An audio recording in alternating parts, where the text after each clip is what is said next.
Hello and welcome to divine CSC academy. आज हम complete करने वाले हैं हमारा फिफ्थ लेक्चर इस सीरीज का, जो कि कंप्लीट इकोनॉमी करने वाले हैं हम थ्रू एमसीक्यू से। तो फर्स्ट एमसीक्यू है, in the context of recessionary economy the term pump priming. Pump priming क्या है?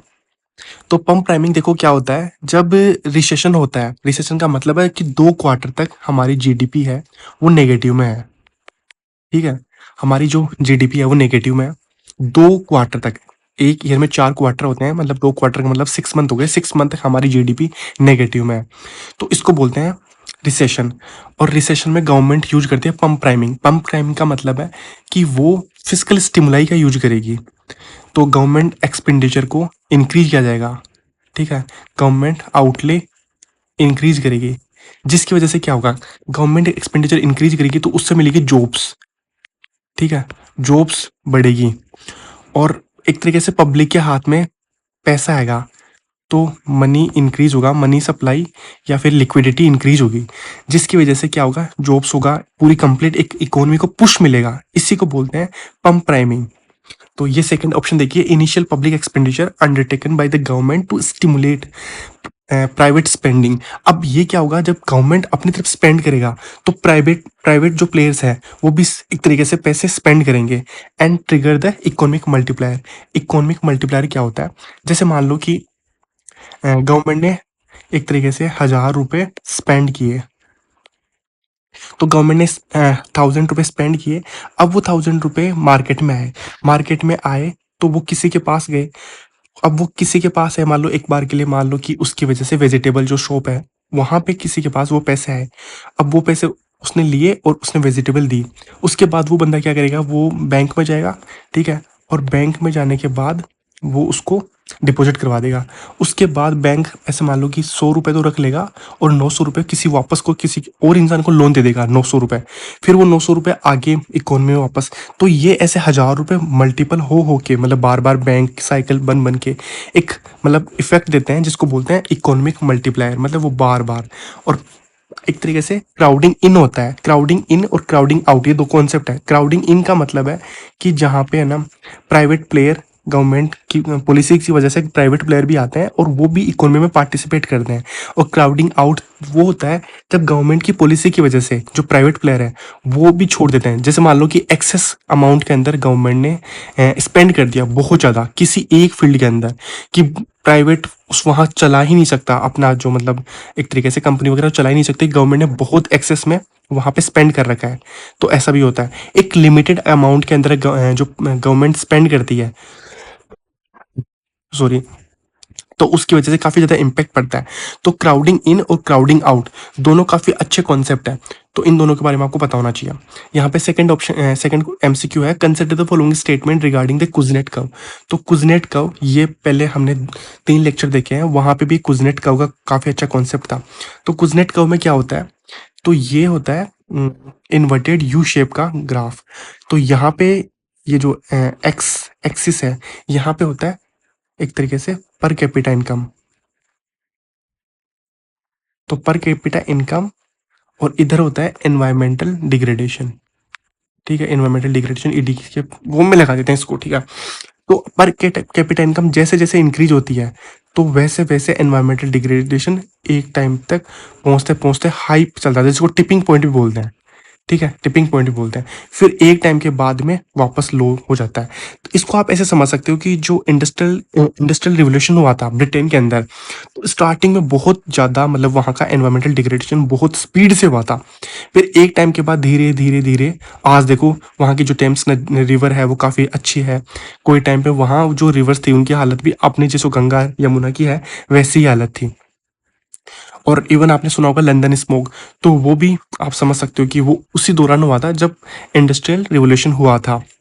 तो ये कोजनेट कब इसी को बताता है। ठीक है, अब अपन ऑप्शन देखते हैं, it's so a linear relationship. Linear relationship तो है ही नहीं, ये तो यू रिलेशनशिप है। ठीक है, सेकंड है, it suggest that inequality is highest in the earliest stage. Earliest stage पे इनइक्वालिटी हाईएस्ट नहीं होती। ठीक है, अब ये पर कैपिटा इनकम और इनइक्वालिटी को बताता है। ये ऐसे नहीं, इनइक्वालिटी को भी बता सकता है इसके अंदर, कि जैसे जैसे जैसे जैसे पर कैपिटा इनकम बढ़ेगी तो इनइक्वालिटी इंक्रीज होगी और फिर ये हाईएस्ट पे पहुंच जाएगी, फिर धीरे धीरे कम हो जाएगी। तो कुजनेट कर्व को सिर्फ एनवायरमेंटल के कॉन्टेक्स्ट में ही नहीं, इनइक्वालिटी के कॉन्टेक्स्ट में बताते हैं, ठीक है। थर्ड है, it describes an inverted U shaped relationship with where inequality initially rises and then falls. तो ये स्टेटमेंट सही है। अब यहाँ पे पूछा है इनकरेक्ट, तो इनकरेक्ट हो जाएगा फर्स्ट और सेकंड, तो ओनली टू इसका हो जाएगा इनकरेक्ट। थर्ड है, which of the following persons would be including in the labour force of a country as per the periodic labour force survey definitions. तो पीरियोडिक लेबर फोर्स सर्वे पहले तो ये पता होना चाहिए कौन रिलीज करता है। तो ये रिलीज करता है एनएसओ, लेबर ब्यूरो नहीं रिलीज करता है। जो लेबर ब्यूरो है ये नहीं रिलीज करता है, ये बात याद रखना। और एनएसओ किसके अंदर आती है, तो मोस्ट पी जो हमारी मिनिस्ट्री है, मिनिस्ट्री ऑफ स्टेटिस्टिकल और प्रोग्राम इम्प्लीमेंटेशन जो मिनिस्ट्री है इसके अंदर आता है, ठीक है। ये रिलीज करता है पीरियोडिक लेबर फोर्स सर्वे। तो लेबर फोर्स सर्वे इसके, तो इसमें कौन कौन, पहले तो लेबर फोर्स एक्चुअल में होता कौन कौन है, तो अनएम्प्लॉयड, ठीक है, अनएम्प्लॉयड और एम्प्लॉयड दोनों इसके अंदर आते हैं लेबर फोर्स के अंदर। और अगर है ना लेबर फोर्स पार्टिसिपेशन रेट अगर पूछा जाए तो वहां पे unemployed, employed upon working age population, ठीक है। अगर इसको इंक्लूड कर दिया जाए इसमें 15 ईयर्स से 59 ईयर्स तक हो जाता है ये, तो इसको बोलते हैं लेबर फोर्स पार्टिसिपेशन रेट।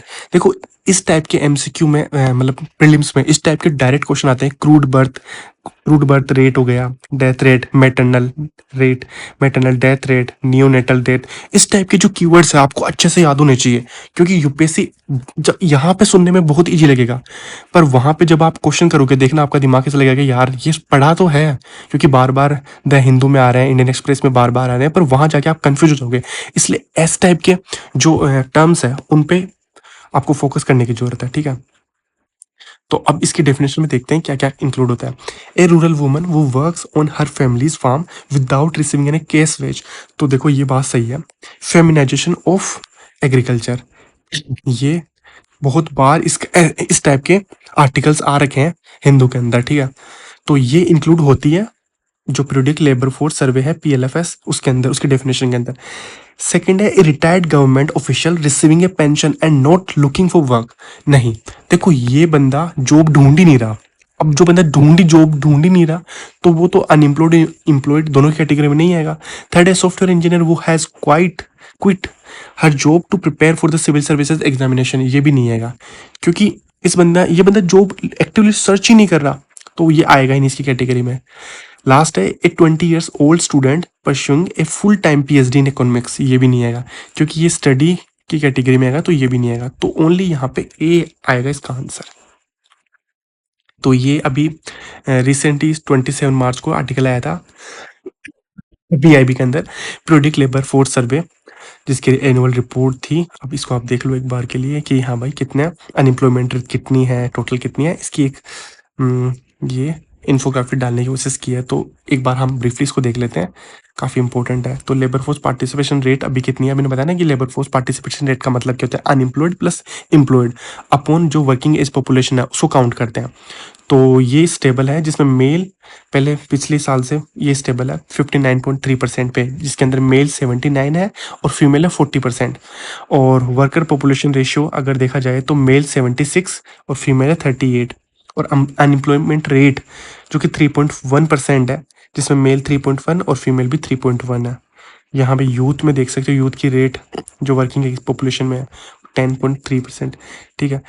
एक बार नीट पॉपुलेशन भी देख लो। इसको वैसे देखा जाए तो आपको मेंस में ये मतलब जो कंटेंट है, ये जो डेटा है आप मेंस में अच्छे से यूज कर सकते हो। बाकी इस बार जो पेपर आया 2026 में, तो कुछ भी नहीं कहा जा सकता कि यूपीएससी इस टाइप का डेटा भी पूछ ले। स्पेशली ये तो पूछ ही सकता है कि सेक्टोरल शिफ्ट जो एम्प्लॉयमेंट है उसमें कितना परसेंटेज है, तो सबसे बड़ा एग्रीकल्चर में ही है, ठीक है। आपने एक लाइन काफी फेमस पहले सुनी होगी कि भारत एक कृषि प्रधान देश है। वो कृषि प्रधान देश इसीलिए बोलते हैं कि जो एग्रीकल्चर के अंदर जो एम्प्लॉयमेंट है वो 44.8% है 2024 में, और अभी ट्रेंड डाउन हुआ है, 43% हो गया है।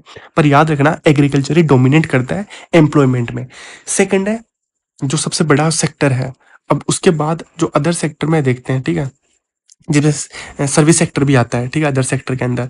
और मैन्युफैक्चरिंग कंस्ट्रक्शन के अंदर भी काफ़ी अच्छा परसेंटेज है, पर मैन्युफैक्चरिंग के अंदर बड़ा है। जो एमएसएमई वगैरह इस टाइप की स्कीम की वजह से ये थोड़ा सा बड़ा है, ठीक है। तो इसका डेटा आप यूज कर सकते हो। देखते हैं fourth question. With reference to the treasury bill, जिसको टी बिल भी बोलते हैं इंडियन इकोनॉमी में, क्या है टी बिल? तो टी बिल कौन इशू करता है? देखो, T bill central government issue करती है, पहली चीज तो यही है। They are issued by the government of India as short term that instrument for period 91, 182 and 364 days. तो ये स्टेटमेंट सही है कि ये 365 डेज से ऊपर का तो नहीं है, ठीक है। मनी बिल, सॉरी, जो मनी और कैपिटल दोनों में आपको डिफरेंस पता होना चाहिए। जो मनी मार्केट क्या है और कैपिटल मार्केट क्या है। Both the central government and the state government are eligible to issue these instruments to manage temporary cash mismatch. तो स्टेट में गवर्नमेंट नहीं जो इशू करती है, यहाँ पे केवल सेंट्रल गवर्नमेंट ही इशू करती है, ठीक है। थर्ड है, these instruments are issued at discounted to the face value and do not carry any coupon और इंटरेस्ट पेमेंट। देखो, ये बात स्टेटमेंट सही है। मैं आपको, अगर जिन लोगों को पता नहीं है फेस वैल्यू क्या होती है, तो जैसे मान लो कि ये है टी बिल, ठीक है। टी बिल के ऊपर यहाँ पे लिखी होगी उसकी अमाउंट लिखी होगी, ठीक है। जैसे अमाउंट लिखी है, एक बार के लिए इसको मान लेते हैं कि 900 रुपी, ठीक है। अब वैसे तो इसको जैसे मान लो, सॉरी 900 नहीं, 1000 रुपये मान लेते हैं, 1000 रुपये। पर ये डिस्काउंटेड रेट पे मिलेगा, जो भी इसको लेने चाहेगा उसको उसको मिलेगा 900 रुपये पे। अब एक साल की इसकी मेच्योरिटी पीरियड है कि एक साल बाद में कोई आना आएगा और उसको 1000 रुपये मिल जाएंगे। तो ये डिस्काउंटेड मनी पे ये मिला, और उसके बाद में आप इसको एक तरीके से ले सकते हो 1000 रुपये पे, ठीक है। 1000 रुपये आपको गवर्नमेंट की तरफ से दे दी जाएंगे जब इसकी मेच्योरिटी कंप्लीट हो जाएगी 1 ईयर से कंप्लीट, 1 ईयर से कम, जो 364, 182 या फिर 91 डेज के लिए है तब तक। तो ये ऐसे होता है, ठीक है। अब यहाँ पे पूछा है करेक्ट स्टेटमेंट, तो 1 और 3 यहाँ पे स्टेटमेंट सही हो जाएगा, तो आंसर हो जाएगा इसका बी। अब एक बार जल्दी से ब्रीफली देख लेते हैं मनी मार्केट क्या है। तो मनी मार्केट है ही वही जो मार्केट है जो 1 ईयर से कम होता है। यहाँ पे एक चीज जरूरी है कि इसका रेगुलेटर कौन होता है? आरबीआई, ठीक है। मनी मार्केट का जो रेगुलेटर आरबीआई होता है, और कैपिटल मार्केट का होता है SEBI, security and exchange board of India, जो कि जिसकी जो मेन हेडक्वार्टर है मुंबई में है, ठीक है। अब इसके एग्जांपल देखो, टी टी बिल्स होते हैं, फिर commercial paper, certificate of deposit, call loans और नोटिस मनी, ठीक है। ये इस टाइप के होते हैं। और ये जो कैपिटल मार्केट होता है, जिसमें ये जो stock market, equity share, IPO वगैरह होता है, इनिशियल पब्लिक ऑफरिंग, या फिर फॉलोन पब्लिक ऑफरिंग होता है, एफपीओ, ईटीएफ वगैरह, ये सब कुछ चीज़ें इसके अंदर आती है। मतलब कुल मिला के बात है कि शॉर्ट टर्म के लिए अगर हम डील कर रहे हैं तो वहाँ पे मनी मार्केट होगा, और अगर हम लॉन्ग टर्म की बात कर रहे हैं तो वहाँ पे कैपिटल मार्केट होगा, ठीक है, दोनों। और यहाँ पे एक चीज़ बात समझने की जरूरत है कि लो रिस्क वाला होता है। देखो, जो यूपीएससी जो प्री है वो इस टाइप की ही चीज़ों से खेलता है कि लो रिस्क हाई रिस्क, क्योंकि वहाँ पे आपको कंफ्यूजन होगा कि यार हाई रिस्क कम टाइम के लिए है तो लो रिस्क है। अब शेयर मार्केट वैसे भी थोड़ा रिस्की है, वैसे तो इसको आप ऐसे डील कर सकते हो, पर मैं बता रहा हूँ ना, एग्जाम में बहुत ज़्यादा कन्फ्यूजन होती है। तो ये चीज़ें एक बार थोड़ा सा ध्यान रखने की जरूरत है कि हाँ भाई, थोड़ा सा, ठीक है। Fifth MCQ, in the context of the Indian economy, which of the following best describe the functional objective of the sterilization process conducted by the Reserve Bank of India? Sterilization क्या होता है? देखो, जो मार्केट में money supply है उसको manage करने के लिए, जैसे आरबीआई है ना, दो सिस्टम अपनाता है। तो एक तो होती है एमएसएस, ठीक है, और एक होती है ओपन मार्केट ऑपरेशंस, ठीक है। तो ये दो टाइप की गवर्नमेंट यूज करती है। गवर्नमेंट मतलब आरबीआई, गवर्नमेंट के बिहाफ पे आरबीआई यूज करता है मनी सप्लाई को मैनेज करने के लिए, ठीक है। अब स्टेटमेंट देखते हैं। The provisions of long term liquidity to stressed industrial sector like micro, small and medium enterprises. तो ये है, नहीं है, ये नहीं है। इसकी लॉन्ग टर्म लिक्विडिटी को स्ट्रेस नहीं, ये नहीं है। The neutralisation of the domestic liquidity impact arising from the large scale foreign exchange intervention. तो ये स्टेटमेंट सही है। अब देखो क्या होता है, जैसे मान लो कि इंटरेस्ट पेमेंट, जो इंटरेस्ट प्राइजेस है वो बढ़ा दिया आरबीआई ने, जिसकी वजह से ये फॉरेन इन्वेस्टर्स है वो बहुत ज़्यादा इन्वेस्ट करने लग गए इंडिया के अंदर। अब उसकी वजह से क्या हो गया, उसकी वजह से इन्वेस्टर्स आएंगे, डॉलर, बहुत सारे डॉलर लेके आएंगे। अब डॉलर लाने की वजह से वो डॉलर को कन्वर्ट कराएंगे पैसे के अंदर, रुपए के अंदर कन्वर्ट करवाएंगे, जिसकी वजह से जो रुपए की डिमांड है वो बहुत ज़्यादा हाई हो गई है, ठीक है। रुपए की डिमांड बहुत ज़्यादा आएगी, और जो एक्स्ट्रा डॉलर आया उसको यूज कर लिया आरबीआई ने, ठीक है। इसकी वजह से आरबीआई क्या करेगा, एक्स्ट्रा जो रुपी है वो डालेगा मार्केट में, मनी सप्लाई ज़्यादा हो जाएगी। अब मनी सप्लाई बहुत ज़्यादा हो गई है, इसको मैनेज करने के लिए आरबीआई यूज करेगा ओपन मार्केट ऑपरेशंस या फिर एमएसएस। ठीक है, तो ये समझ लो। तो जो डोमेस्टिक लिक्विडिटी इम्पैक्ट है, जो किसकी वजह से है, large scale foreign exchange intervention की वजह से, उसको मैनेज करता है स्टेलाइजेशन प्रोसेस की वजह से। ठीक है, सिक्स है, अब यहाँ पे वर्ल्ड बैंक, आईएमएफ और डब्ल्यूटीओ, आईएमएफ है इंटरनेशनल मॉनेटरी फंड, और ये है वर्ल्ड ट्रेड ऑर्गेनाइजेशन।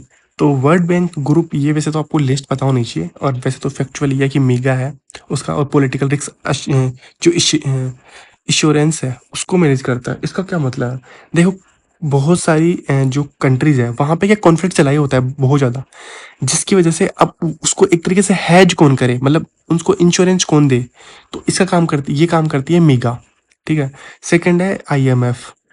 तो स्पेशल ड्राइंग जो डिपार्टमेंट है वो एक तरीके से ये रिजर्व, सप्लीमेंट्री रिजर्व है जो आईएमएफ प्रोवाइड करता है। थोड़ा सा ये फैक्चुअल है तीनों ही। और डब्ल्यूटी जो इसके अंदर डिस्प्यूट सेटलमेंट बॉडी है, डीएसबी, ये क्या होती है, जो मल्टीलेटरल एक तरीके से ट्रेड होता है उनके बीच में जो डिस्प्यूट की सिचुएशन होती है, तो ये जो डीएसबी है बॉडी, ये मैनेज करती है। मतलब थोड़ा सा फैक्चुअल, आप इन तीनों बॉडीज को पढ़ोगे, पहले वर्ल्ड बैंक पढ़ोगे, आईएमएफ पढ़ोगे, डब्ल्यूटीओ पढ़ोगे, तो ये समझ में आ जाएगा। इसमें कुछ नई बात है नहीं, क्योंकि कॉन्सेप्चुअल कुछ है नहीं, रटने जैसे सीन है। पर यहाँ पे वर्ल्ड ग्रुप जो ग्रुप है इसके बारे में बताने की कोशिश की है ब्रीफली। तो इसके अंदर देखो कौन कौन सी बॉडी है, आईबीआरडी है, international bank for reconstruction and development. ठीक है, सेकंड है इंटरनेशनल डेवलपमेंट एसोसिएशन। ठीक है, उसके बाद में आईएफसी, इंटरनेशनल फाइनेंस कॉरपोरेशन। मीगा, अब ये है मीगा, मल्टीलेटरल इन्वेस्टमेंट गारंटी एजेंसी, जो कि पॉलिटिकल रिस्क एश्योरेंस इंश्योरेंस करती है, और ये इनकरेज करती है फॉरेन इन्वेस्टमेंट। जो डेवलपिंग कंट्रीज है उनके अंदर ये एक तरीके से इन्वेस्टमेंट के लिए इनकरेज करती है कि कंपनियां आए और वहाँ पे ज़्यादा से ज़्यादा इन्वेस्ट करें। फिर है ICISID, international centre for settlement of investment dispute, जिसको आप न्यूमेरिक्स से याद भी कर सकते हो, IIIMI, IIIMI, IBRD, IDA, IFC, MIGA और ICSID। सेवंथ MCQ है statement one, the implementation of the goods and service tax, जिसको जीएसटी बोलते हैं, in the India aim to remove the cascading effect of taxes. Cascading effect क्या होता है, cascading effect है tax on tax, tax के ऊपर टैक्स नहीं दिया जा सके, जिसके लिए एक तरीके से आईटीसी मेथड यूज किया जाता है, इनपुट टैक्स क्रेडिट। कि एक जो सप्लायर है, मतलब कोई इंसान है, जैसे मैं इसको समझाने की कोशिश करता हूँ, जैसे मान लो कि कोई इंसान टायर बनाता है। अब टायर बनाने के लिए उसको चाहिए एक तरीके से पहले ट्यूब, अब वो ट्यूब खरीद के लेके आया, तब उसने जीएसटी दिया, फिर टायर बनाने के बाद फिर से वो जीएसटी देगा। अब वो क्या करेगा, आईटीसी का यूज करके जो पीछे जीएसटी मिलेगा उस जीएसटी को ऐसी एक तरीके से गवर्नमेंट से वापस, एक तरीके से वापस ले सकता है, रिफंड मांग सकता है, इसी को बोलते हैं आईटीसी बोलते हैं। तो ये स्टेटमेंट सही है कि कैस्केडिंग इफेक्ट को रिमूव करने के लिए जीएसटी को इंप्लीमेंट किया गया था। स्टेटमेंट सेकंड है, GST is destination based consumption tax. Destination based consumption tax का मतलब है कि जहां पे जिस प्रोडक्ट को जहां कंज्यूम किया जाता है वहीं उस जीएसटी देना होता है। जैसे मान लो कि राजस्थान में एक तरीके से टायर और ट्यूब बनी है, ठीक है, या फिर कार बनी है, और उसका कंजप्शन होगा दिल्ली के अंदर, तो जीएसटी लिया जाएगा दिल्ली के अंदर। हाँ, वो बात है कि सेंट्रल स्टेट और आईजीएसटी वो सब कुछ होगा, पर कंजप्शन बेस्ड है, वहां पे जीएसटी लिया जाएगा। That replaced multiple indirect taxes. अब बहुत सारे इनडायरेक्ट टैक्सेस होते हैं, central excise duty, state VAT वगैरह, ये सबको हटा दिया गया और एक टैक्स लिया गया है जीएसटी। अब जीएसटी की नई स्लैब चेंज कर दी गई है, ये आपको पता होना चाहिए कौन कौन सी स्लैब है। ये आप कमेंट में कर बता के बताओ कि जीएसटी की स्लैब, और ये भी आप कमेंट में लिख के बताओ कि जीएसटी के अंदर जो जीएसटी मीटिंग होती है, ठीक है, उसके अंदर सेंटर का कितना रोल होता है, स्टेट का कितना रोल होता है, कितनी किसको वोटिंग पावर मिली हुई है, और इसकी मीटिंग कितनी होती है। देखो, आप ऐसे एक्टिवली कमेंट सेक्शन के अंदर आप एक्टिवली पार्टिसिपेट करोगे तो आपका रिटेंशन लेवल बहुत ज़्यादा हाई होगा, और आपको ऐसा करना भी चाहिए। तो कंजप्शन बेस्ड ये है, ये मैंने रॉन्ग कैसे कर दिया, ये स्टेटमेंट सही है, मल्टीपल डायरेक्ट टैक्सेस है, इनको सही कर लेता है, पर ये इसका स्टेटमेंट को अच्छे से कवर नहीं कर रहा है, इसको एक्सप्लेन नहीं कर रहा है। तो यहाँ पे हो जाएगा बी आंसर, क्योंकि ये स्टेटमेंट इसको नहीं कर रहा कि ये बताता कि कैस्केडिंग इफेक्ट को कैसे मैनेज करता है। अगर ये बताता कि हाँ भाई टैक्स ऑन टैक्स नहीं देना पड़ता जिसकी वजह से, तो ये स्टेटमेंट तब सही होता, तब तो ए होता, अदरवाइज ये बी होगा। अब यहाँ पे डायरेक्ट टैक्स और इनडायरेक्ट टैक्स के बारे में बताया कि ये तो लिखा हुआ है ना यहाँ पे कि इनडायरेक्ट टैक्सेस को मैनेज करता है। तो एक बार के डायरेक्ट और इनडायरेक्ट टैक्सेस के अंदर हम कंपैरिजन देख लेते हैं। तो डायरेक्ट टैक्स क्या है, जो टैक्स बर्डन है जिस इंसान के ऊपर जो टैक्स इम्पैक्ट जिसके ऊपर है और वो ही उसको पे करता है, वही डायरेक्ट टैक्स है। सीधा सीधा सा मतलब है कि इनकम टैक्स आप पैसे कमा रहे हो और आपको ही पे करना है गवर्नमेंट को, तो इनकम टैक्स डायरेक्ट टैक्स हो गया। कॉर्पोरेट टैक्स भी ऐसे हो गया, इनहेरिटेंस टैक्स ये भी सेम है, स्टेट टैक्स हो गया। ठीक है। इनडायरेक्ट टैक्स के अंदर क्या होता है कि टैक्स कोई और ले रहा है और पे कोई और कर रहा है। जैसे मान लो कि हम जीएसटी पे, तो वैसे तो हम जीएसटी प्रोडक्ट के अंदर आता ही है, हम कुछ भी प्रोडक्ट है उसमें जीएसटी ऑलरेडी इंक्लूडेड होता है, पर हम पे नहीं करते गवर्नमेंट को, पे करने का काम किसी और का है, तो ये हो गया इनडायरेक्ट टैक्सेस। एट्थ एमसीक्यू है एफआरबीएम एक्ट 2003 के बारे में, जो मैंडेट करता है central government to place a macro economic framework statement before the parliamentary annually. तो ये सही है। देखो इसके अंदर मैक्रो इकोनॉमिक जो फ्रेमवर्क है उसके बारे में, मीडियम इकोनॉमिक फ्रेमवर्क वगैरह, ये गवर्नमेंट को सेंट्रल गवर्नमेंट के सामने पेश करना होता है। स्टेटमेंट 2 देखते हैं। The primary objective of the FRBM act is to ensure that the government completely eliminate नहीं है, स्टेटमेंट गलत हो गया। The fiscal deficit by the end of 15th finance commission, नहीं ये स्टेटमेंट गलत है, तो यहाँ पे हो जाएगा सी। एफआरबीएम एक्ट काफी इंपॉर्टेंट है, ये एक्ट हम किसी वीडियो के अंदर अच्छे से डिटेल में पढ़ेंगे, बाकी तब तक आपको एक बार खुद से पढ़ लेना है। फिर है ninth, consider the following statement. Direct taxes in India are generally considered regressive direct taxes because the tax burden falls disproportionality on the low income earner, तो ये गलत है। डायरेक्ट टैक्स होते हैं वो रिग्रेसिव नहीं होते, वो प्रोग्रेसिव टाइप के होते हैं। जैसे जैसे इनकम बढ़ती है वैसे वैसे टैक्स भी बढ़ता रहता है, तो ये गलत हो गया। Progressive taxation is a method where the rate of tax increases as the taxable volume और value increase, promoting vertical equity in the economy, तो ये स्टेटमेंट सही है।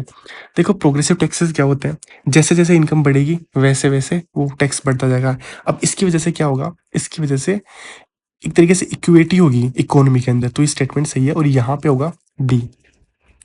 जैसे मान लो कि कोई इंसान 1 लाख कमाता है, ठीक है, 1 लाख कमाता है, तो 1 लाख के ऊपर उसके उसके प्रोपोर्शन में उस पर टैक्स लगेगा।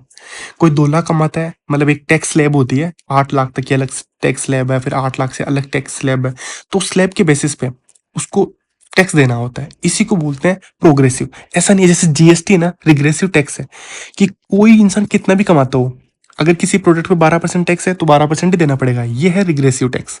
प्रोग्रेसिव टैक्स है उल्टा, प्रोग्रेसिव टैक्स जैसे आपकी इनकम वैसा, इनकम टैक्स वैसा हो गया, वेल्थ टैक्स वैसा हो गया। इनहेरिटेंस टैक्स की बात हो रही थी जो कि अभी लगाया नहीं गया, पर वो भी ऐसा ही होगा कि आपकी जितनी वेल्थ है उसके बेसिस पे लगेगा। 10th है with reference to the Indian economy after the 1991, जो कि एलपीजी रिफॉर्म थे, लिबरलाइजेशन, प्राइवेटाइजेशन, ग्लोबलाइजेशन जो रिफॉर्म थे। Consider the following statement. The percentage share of the agriculture sector in India's total export has steadily increased over the last 3 decade, तो नहीं ऐसा नहीं है, बीच के अंदर एक्सपोर्ट कम भी हुए हैं। India shifted from a fixed exchange rate regime to dual exchange rate system and then to a market determined managed float, तो ये स्टेटमेंट सही है। देखो पहले क्या था, फिक्स्ड एक्सचेंज रेट थी। फिक्स्ड एक्सचेंज रेट का मतलब पता क्या है, हमने फिक्स कर दिया है कि $1 है, इसका जो भी प्राइस होगा वो 30 रुपये होगा, मतलब ये एग्जाम्पल के हिसाब से बता रहा हूं मैं, इसको बोलते हैं फिक्स्ड, चाहे कुछ भी हो जाए यही रहने वाली है। दूसरी है कि ड्यूअल एक्सचेंज। अब ड्यूअल एक्सचेंज का क्या मतलब है, एक तो जैसे हमने ये मान ली, दूसरा हमने मान लिया कि भाई मार्केट ड्रिवन है, जैसा मार्केट बोलेगा वैसी, तो इसको बोलते हैं ड्यूअल एक्सचेंज। और तीसरा है मार्केट डिटरमाइंड मैनेज फ्लोट, कि हाँ भाई अब मार्केट डिसाइड करेगा, जैसे अभी 95, मान लो 95 रुपये है $1 का, ठीक है, अब ये मार्केट ने डिसाइड किया है, पर मैनेज कैसे है, आरबीआई इंटरवीन करता है। अगर उसको लगता है कि रुपया बहुत बहुत कमजोर आ रहा है तो वो क्या करेगा, डॉलर को बेचेगा और रुपया ले लेगा, इसको बोलते हैं मैनेज्ड फ्लोट। मतलब आरबीआई अपने हिसाब से मैनेज करने की कोशिश करता है, ठीक है, तो इसको मैनेज्ड फ्लोट बोलते हैं। बाकी फिक्स्ड जो एक्सचेंज है वो भी समझ में गया, डुअल एक्सचेंज भी समझ में आ गया। थर्ड है foreign institutional investors were allowed to invest in India equity markets for the first time post 1990 reforms, तो ये स्टेटमेंट सही है, क्योंकि लिबरलाइजेशन, प्राइवेटाइजेशन, ग्लोबलाइजेशन के बाद में क्या हुआ, फॉरेन इन्वेस्टर्स है वो इन्वेस्ट कर सकते थे क्योंकि हमने ग्लोबलाइज कर ली हमारी इकोनॉमी को। और यहाँ पे पूछा है करेक्ट स्टेटमेंट, तो 2 और 3 यहाँ पे हो जाएगा सही, बी। 11th एमसीक्यू देखते हैं। Consider the following statements. Deflation refers to a period when even though prices are rising, it's happening at the slower rate each passing month, देखो इसका क्या मतलब है, देखो 3 टर्म हम समझते हैं। एक तो है डिफ्लेशन, ठीक है? डिफ्लेशन का क्या मतलब है? दूसरा है डिसइन्फ्लेशन, ठीक है?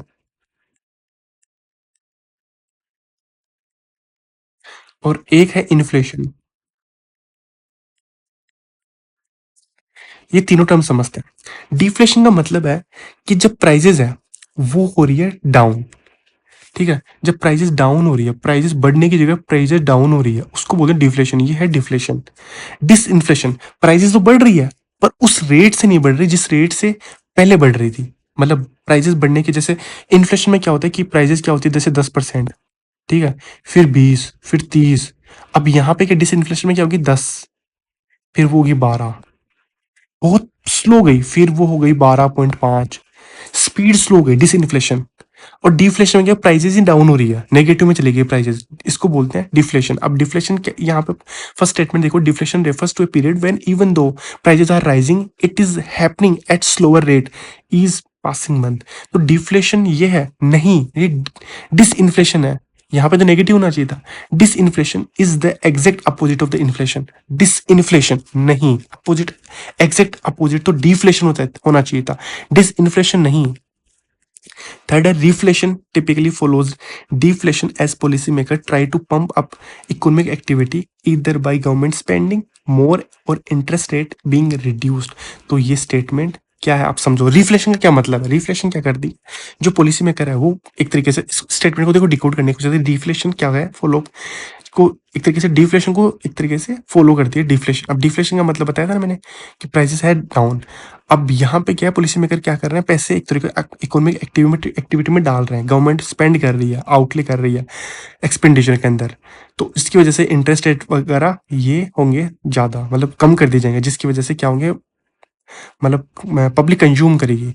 अब यहाँ पे पूछा है इनकरेक्ट, तो ये स्टेटमेंट तो गया सही। मतलब आप ये समझ के चलो कि जब इकोनॉमी डाउन होती है, रिसेशन की सिचुएशन है, ठीक है, रिसेशन की सिचुएशन है, तो गवर्नमेंट करेगी स्पेंड। ये समझ लो, गवर्नमेंट स्पेंड करेगी, फिजिकल स्टिमुलाई यूज करेगी, जिसकी वजह से इकोनॉमिक एक्टिविटी बुश होगी। ये स्टेटमेंट ऐसे हिसाब से। अब यहाँ पे इनकरेक्ट पूछा है तो ओनली 2 स्टेटमेंट रोंग हो जाएंगे। अब ये इन्फोग्राफिक है, आप समझ लो। जो डिप्रेशन है, डिप्रेशन में तो इकोनॉमी बहुत नेगेटिव, डिप्रेशन में नेगेटिव चली गई, ठीक है? उसके बाद डिप्रेशन एक तरीके से रिसेशन जैसा ही है, जिसके अंदर 2 क्वार्टर तक इकोनॉमी नेगेटिव में चली जाती है। फिर उसके बाद में डिप्रेशन से वापस इकोनॉमी उठी के इसको बोलते हैं रिफ्लेशन।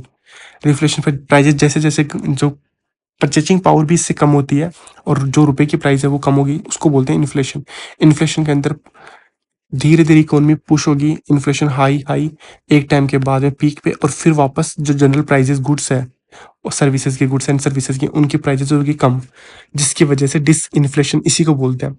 और वो नेगेटिव में चले जाए उसको बोलते हैं डिफ्लेशन। अब डिफ्लेशन और डिप्रेशन में क्या डिफरेंस है, जब डिफ्लेशन बहुत लंबे टाइम तक हो जाए, बहुत लंबे टाइम तक, तो उसको ही बोलते हैं डिप्रेशन, जो रिसेशन भी एक तरीके से। 12th एमसीक्यू है, कंसिडर द फॉलोइंग स्टेटमेंट्स प्रोसाइक्लिकल। प्रोसाइक्लिकल का मतलब पता है क्या होता है? प्रोसाइक्लिकल का मतलब, जैसे मान लो कि रिसेशन चला हुआ है, ठीक है, रिसेशन चला हुआ है, तब गवर्नमेंट क्या करेगी, स्पेंडिंग कर देगी कम, जबकि करना चाहिए ना ज्यादा उसको, पर नहीं, यहाँ पे उल्टा है।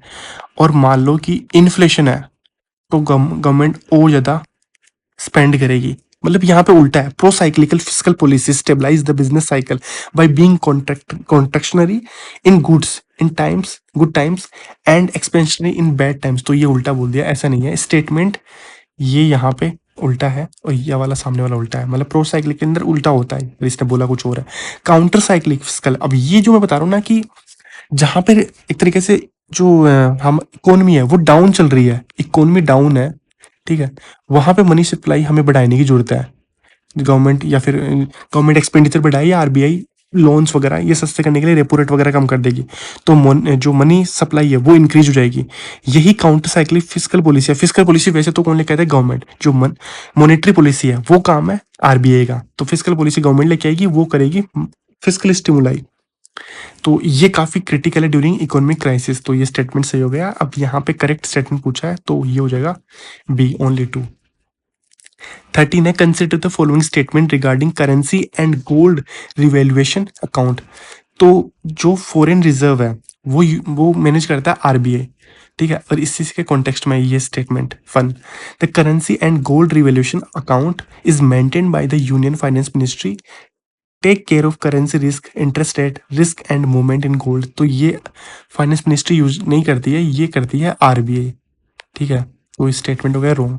सेकंड है, it can come under pressure if there is appreciation of the rupee vis major currency और fall in the price of gold. तो ये स्टेटमेंट सही है। देखो क्या होता है, ये जो अकाउंट है सीजीआरए का अकाउंट, ये आरबीआई मैनेज करती है। और मान लो इसके अंदर जैसे मान लो गोल्ड रिजर्व है, अब उसकी प्राइजेस बहुत कम हो गई है, तो एक तरीके से आरबीआई को घाटा ही लगा है, समझ रहे हो। तो एक तरीके से जब घाटा लगेगा तो भी वो एक तरीके से अकाउंट में तो नहीं दिखेगा।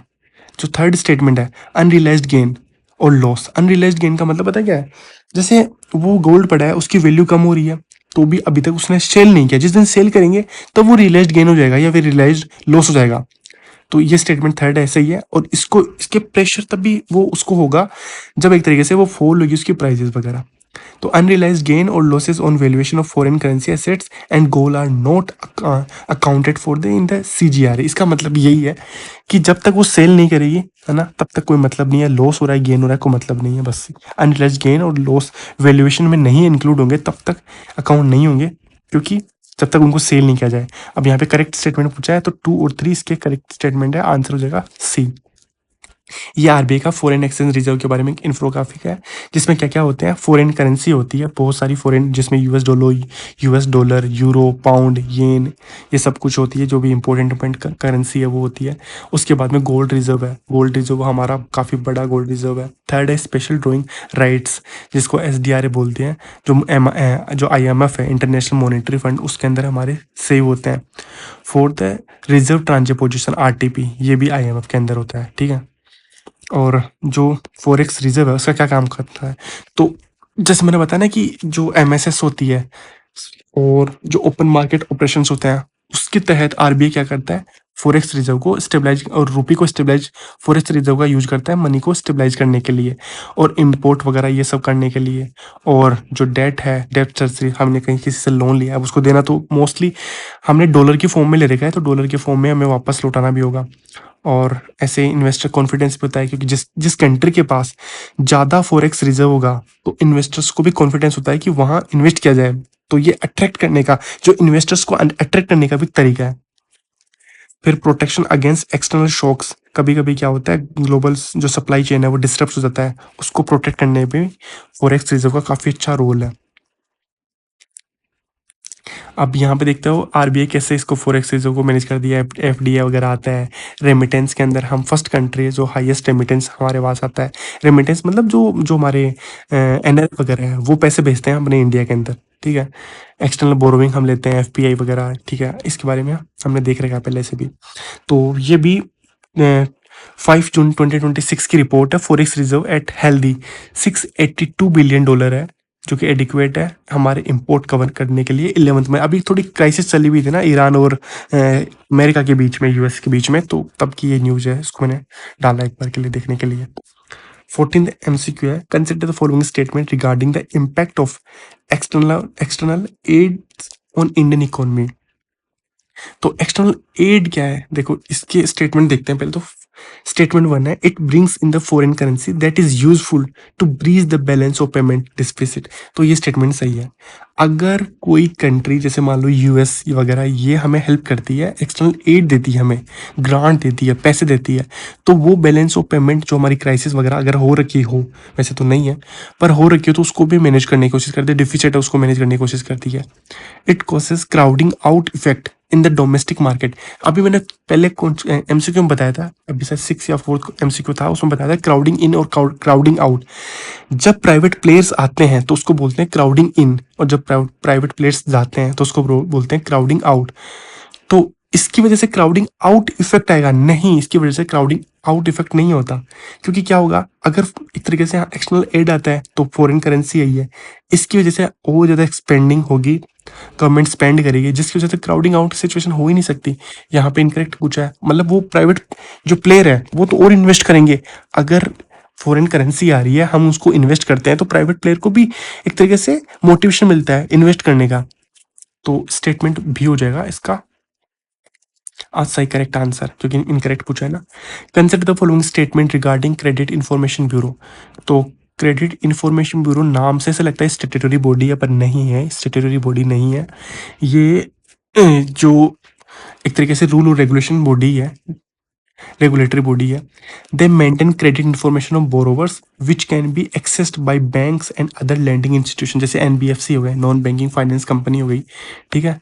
तो उनसे क्या करते हैं, ये जो आपने सुना होगा सिबिल स्कोर, जो कि 300 से 900 के बीच में होता है, जो कि ये पता लगाने की कोशिश करते हैं बैंक वगैरह कि हाँ भाई आपको लैंड करने के लिए अंदर कितनी रिस्क है, सिबिल स्कोर वगैरह। तो ये जो प्रोवाइड करता है वो ये क्रेडिट इंफॉर्मेशन ब्यूरो प्रोवाइड करता है।